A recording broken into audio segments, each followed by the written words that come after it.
In war, the most dangerous weapons are not always missiles, torpedoes, or bombs. Sometimes the deadliest ideas look like garbage. During the height of modern naval warfare, when submarines became silent hunters beneath the oceans, the United States Navy experimented with a method so strange, so unconventional that even today it sounds unbelievable. What if trash, literal waste, could become a weapon?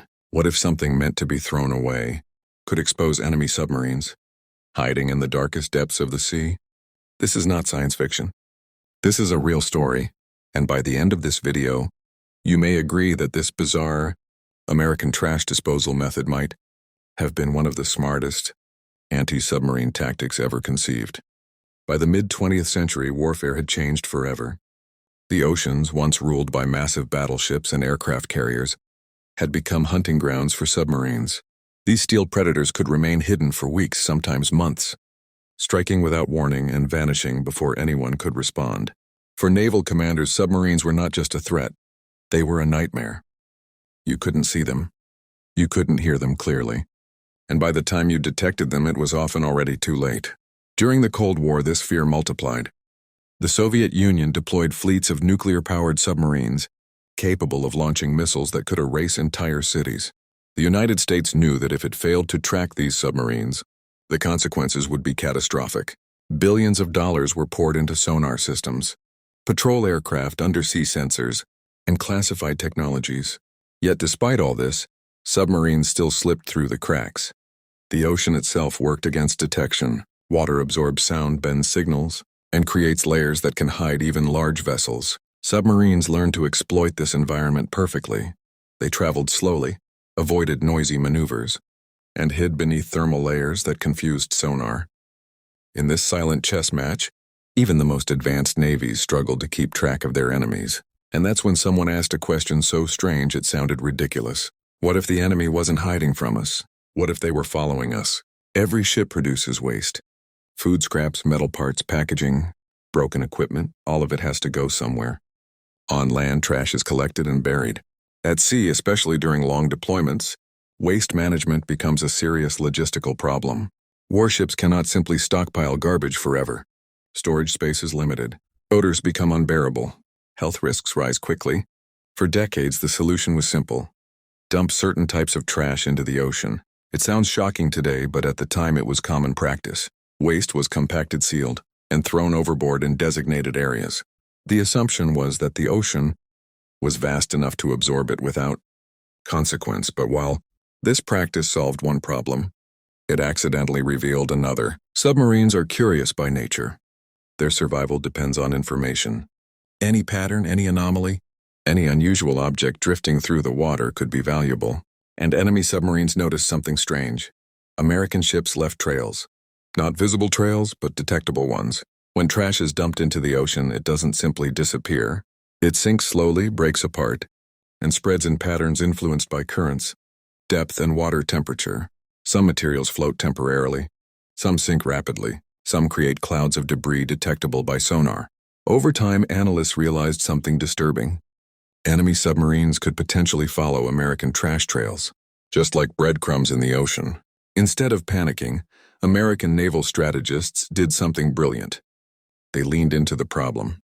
If trash could reveal the movement of a ship, then controlled trash disposal could also be used to mislead, confuse, or even trap enemy submarines. Engineers and analysts began studying how different waste materials behaved underwater. How fast did they sink? How did they scatter? What sonar signatures did they create? What they discovered was fascinating. Certain compacted trash bundles created sonar, echoes that looked eerily similar to large vessels. Others produced drifting noise fields that interfered with submarine listening equipment. Some even disrupted thermal layers, briefly altering water conditions in ways that confused sonar readings. Suddenly, trash wasn't just waste. It was data. The Navy began experimenting with scheduled disposal patterns, varying depths and different materials.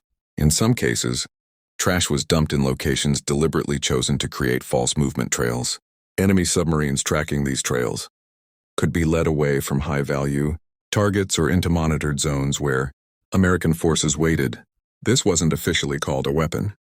On paper, it was waste management optimization. But in practice, It was psychological warfare beneath the waves, and it worked, more than anyone expected. Deep beneath the surface, submarine crews lived in a world of constant tension. Every sound mattered. Every echo could mean the difference between survival and destruction. Sonar operators spent hours staring at screens and listening through headphones, trying to distinguish real targets from background noise. In that environment, anything unusual demanded attention, including drifting debris fields that appeared where no storms or natural activity should exist. When American trash disposal patterns began changing, enemy submarines noticed. At first, they assumed it was coincidence, but the trails were too consistent, too organized. Submarines began tracking these trails, believing they were following surface ships, supply vessels, or carrier groups.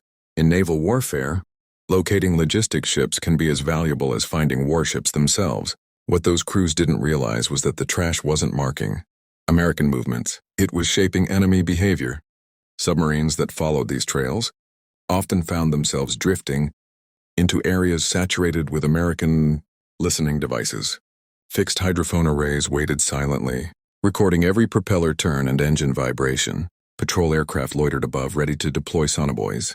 Surface ships quietly altered course to tighten the net. The enemy thought they were hunting. In reality, they were being guided. This tactic didn't require firing a single shot. No explosions. No warnings. Just subtle manipulation of expectations. Naval intelligence later confirmed that several submarine patrols adjusted routes based on these misleading indicators. Some commanders even logged trash debris as possible fleet movement evidence in classified reports. Garbage had become bait.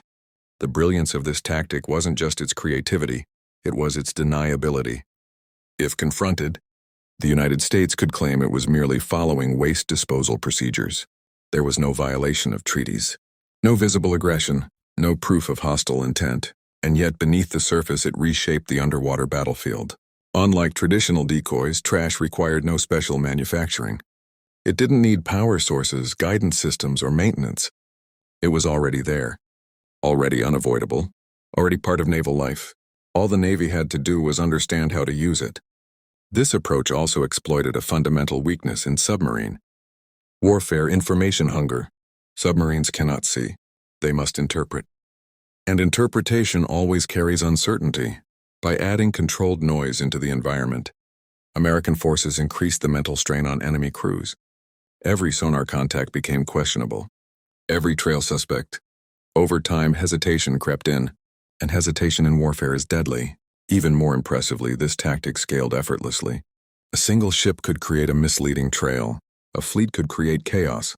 During large exercises, analysts observed how debris dispersion patterns overlapped, forming complex sonar signatures that overwhelmed enemy tracking efforts.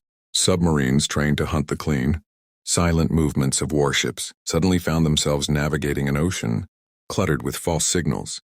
The ocean had become a maze, and trash was the walls. By the late 20th century, the world began to change its attitude toward the ocean. What was once considered an endless dumping ground was now seen as a fragile ecosystem. Environmental scientists started documenting the long-term impact of waste disposal at sea. Plastics didn't disappear, metals didn't dissolve. Entire debris fields accumulated on the ocean floor, altering marine life and chemical balances. International pressure grew. New treaties restricted what navies could legally dump into the ocean. Public awareness campaigns painted naval waste disposal as reckless and outdated. For the United States Navy, this created a dilemma. The very practice that had quietly helped protect fleets was now becoming politically dangerous. Officially, the method faded away. At least that's what the public record suggests. In reality, the underlying idea was never abandoned, because the genius of the tactic was never about trash itself. It was about environmental manipulation, about shaping how submarines perceived their surroundings. Once naval planners understood that, the transition was inevitable. Trash was replaced with something cleaner and far more sophisticated. As dumping restrictions tightened, American naval research shifted toward artificial acoustic clutter. Instead of physical debris, engineers developed deployable noise generators, devices small enough to be released discreetly, capable of mimicking the sonar signatures of ships, convoys, or drifting fields of activity. These devices didn't pollute. They dissolved, shut down, or were recoverable. Some were designed to activate only under specific conditions. Others responded dynamically to sonar pings, creating the illusion of movement. To an enemy submarine, the effect was unsettling. The ocean no longer behaved predictably. What made this evolution so effective was its psychological impact. Submarine crews were trained using decades of acoustic data, patterns, behaviors, expected anomalies. But now those patterns were being deliberately bent. The ocean was speaking in a distorted language. This shift marked a new era of undersea warfare. Instead of hiding ships, navies began hiding reality itself. False environments